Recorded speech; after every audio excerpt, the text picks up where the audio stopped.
How strong is Saiyan Saga Goku?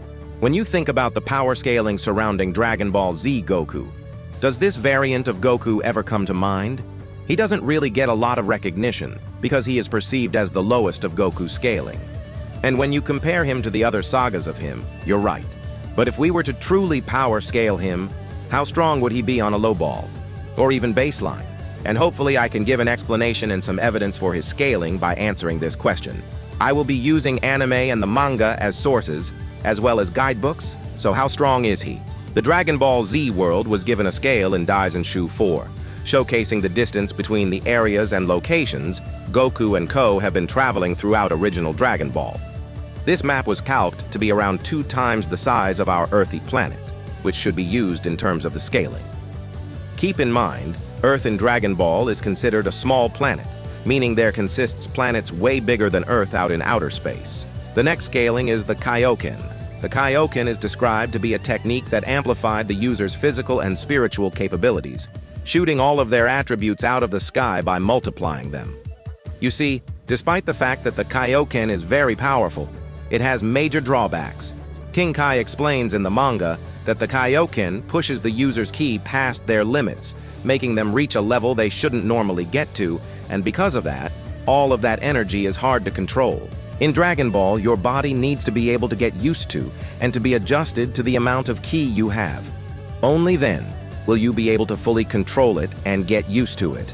Hence the whole concept of ki control.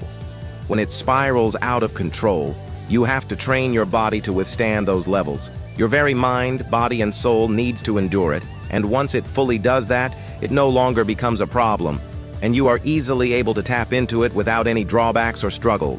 We know this because Goku in the later sagas is easily able to tap into Kaio-Ken and not worry too much about its struggles. Him constantly activating it allows his body to get to use it and adapt. He goes from Kaio-Ken times 2 to then Kaio-Ken times 3 with pain, goes from Kaio-Ken times 10, then to 20. Goku is able to utilize it safely due to mastering its ability and increasing its multiplier.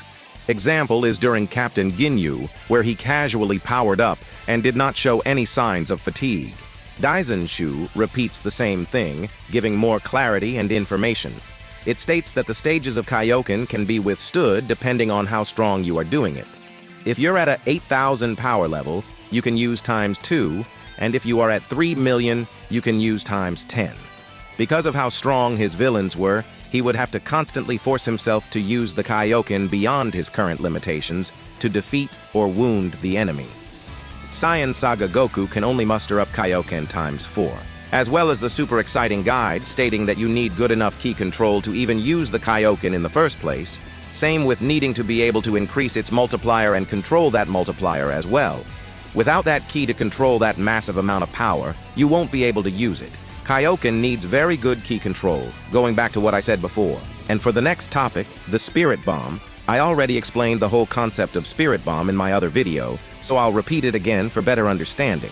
In this video, I show multiple scans that the Spirit Bomb is a technique which takes the energy of living things, turning their ki energy into that of a sphere, then shooting it at the opponent to either kill or defeat them.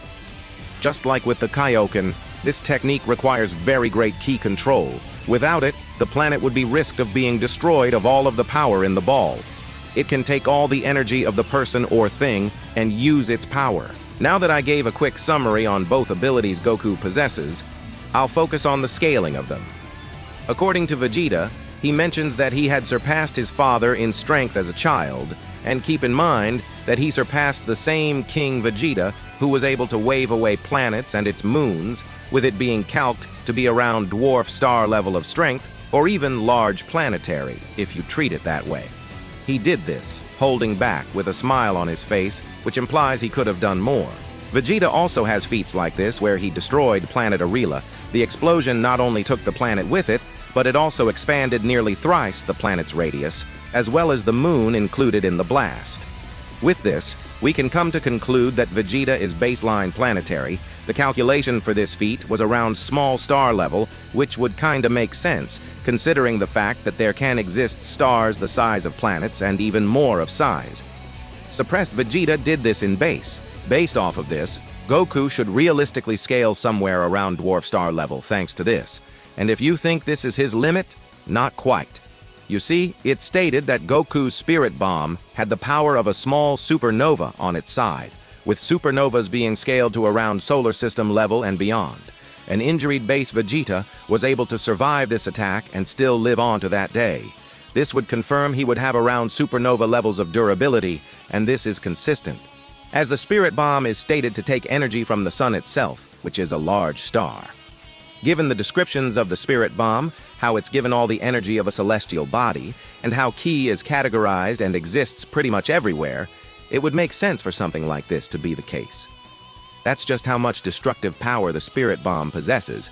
Yet Vegeta survived the attack while beat up from the Kaio-Ken ×3, scaling Goku somewhere around that level. Don't forget, Goku can use the Kaio-Ken to make himself stronger, scaling him to around large star to solar system level. That should be the tier Saiyan Saga Goku reaches when facing Vegeta. I would have used the dead zone scaling, but that's very iffy and questionable. Basically, to summarize in easier words, base Goku should be around large star, while him amplifying himself with the Kaio-Ken would get him up to solar system. I hoped you liked my scaling and analysis. Until next time.